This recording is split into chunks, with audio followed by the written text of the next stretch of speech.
went to work one morning and having a cup of coffee, and on the way to work, I heard that the Marines had landed in Beirut. This is, I don't know, 58, 59, something like that. So then they said, well, everybody go home and pack a bag. We're on alert. And we get called out, and then I get my bag, go back out there, and they said, well, what are you doing? I said, well, I got my bag. I'm ready, to go. I said, well, the navigator's over at Ops filing your flight plan. I said, well, where am I going? They said, you're going to Robins Air Force Base, Georgia. So I said, okay. So go over and we file for Robins, and on the way to Robins, Atlanta Center calls and says, call Robins Tower. They got a message for you. Call Robins Tower, and they said, you're diverted to Myrtle Beach Air Force Base, South Carolina. So, okay, we went on over to Myrtle Beach. We land there, and there was one C-130 on the ground when we got there. Walked in, and this C-130 had some people out of wing headquarters at Seward, and they'd set up a little command desk, I guess you'd call it, in operation. They said, okay, you're the first one. You're in support of F-100 unit. You're hauling their maintenance equipment and people. You're to go to Lodges Air Force Base in the Azores. So back at Seward, they come running out to the airplane with a footlocker. In the footlocker was a bunch of maps. We didn't have maps of the whole world or anything, we carried on the airplane. Navigation was by stars and by Loran or Shoran or something, so we opened this footlocker, and here are a bunch of maps of Pacific Islands and stuff, And there was one airways chart, that showed Bermuda on the thing. Nothing of Europe. So we filed. They said the bombing range is closed, so file direct for Bermuda. So we filed direct for Bermuda. We go out and call in for our clearance, and they said you're cleared airways so-and-so to Jacksonville, and then airways so-and-so to Bermuda. And said, no, we're supposed to fly direct. So they cleared us to some intersection, and then to a Trout intersection, joint airways so-and-so to Bermuda.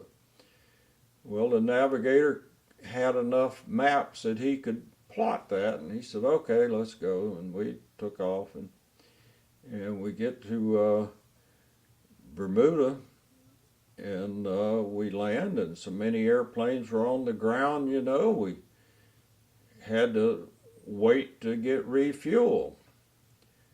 So when we went into operations, they had at that time what they called a high flight.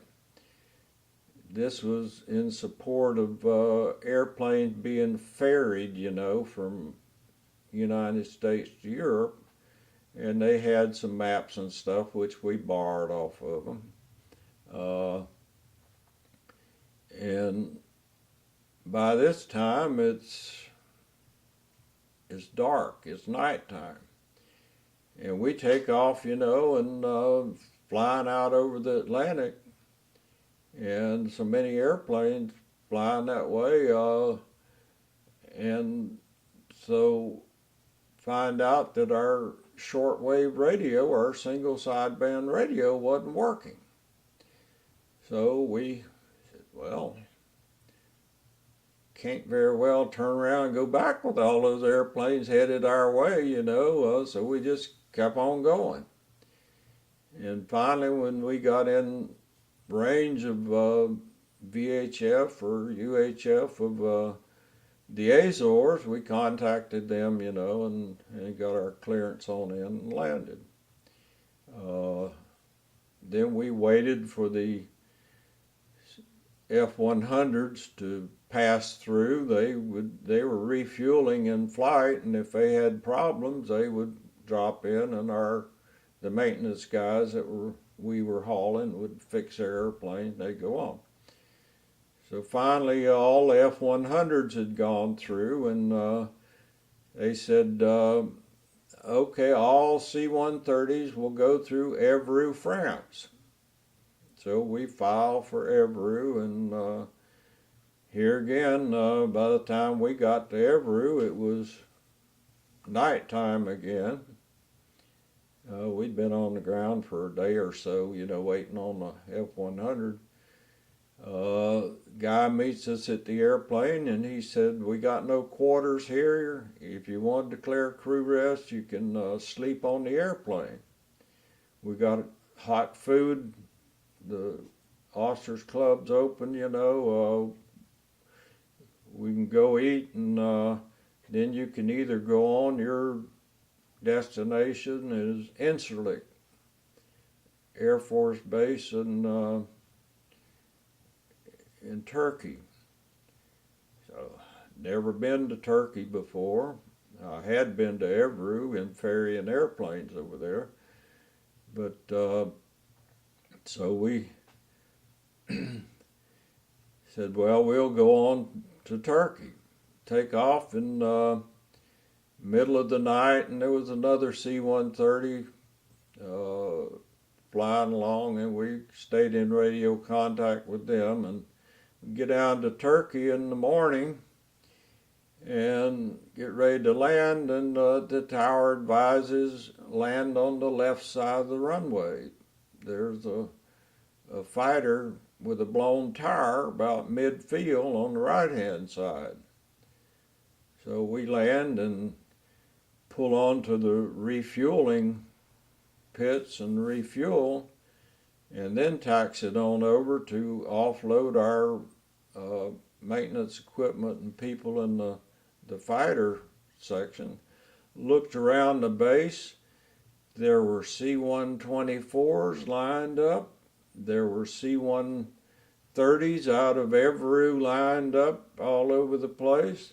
There were all kind of fighters. I saw my first U-2 airplane sitting there,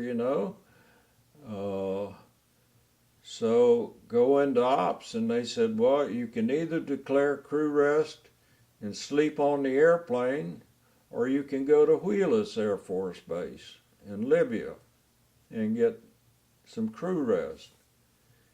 And I thought at that time, if this is WW3 getting ready to crank up, this would be a prime target. So let's go on to Wheelus. So there was some pilots that were trying to get back to Évreux to bring other airplanes down that hitched a ride with us. So back at Myrtle Beach, the flight surgeon gave me some go pills, some no-dose pills, and he said, only use these in case you need it, because all crew duty restrictions had been waived. So I don't know how many hours we'd been going, but it had been about a day and a half or something like that. And we take off, and this pilot from Évreux, I said, well, you want to ride in the co-pilot seat and let us get some rest? Because we didn't have any extra pilots on the airplane. We had, basic crew. And so he said, sure, and he, flew the airplane from the co-pilot seat, and while the other pilot and I traded off and tried to get a cat nap. And the guys were so tired they couldn't keep their eyes open, and I said, well, I'm going to take one of these pills because I don't think I can stay awake for the landing. So I went ahead and took a pill, you know, and we get to Wheelus, and it's in the middle of the day, and the sun was so bright and everything, you know, and we land and we go in to get quarters. Well, they tell us that you're to go on to Evreux. And we said, no, man, we're going to get some crew rest here. And of course, I wasn't feeling too bad because I'd taken the no-dos, and the co-pilot and navigator was arguing with the guy, you know, no, we got to have quarters, you know, and all this stuff. And so anyway, they let us stay and get crew rest, and then from there we went back to Evreux, and then came on back to the States. But that was the beginning of what they call the CASF.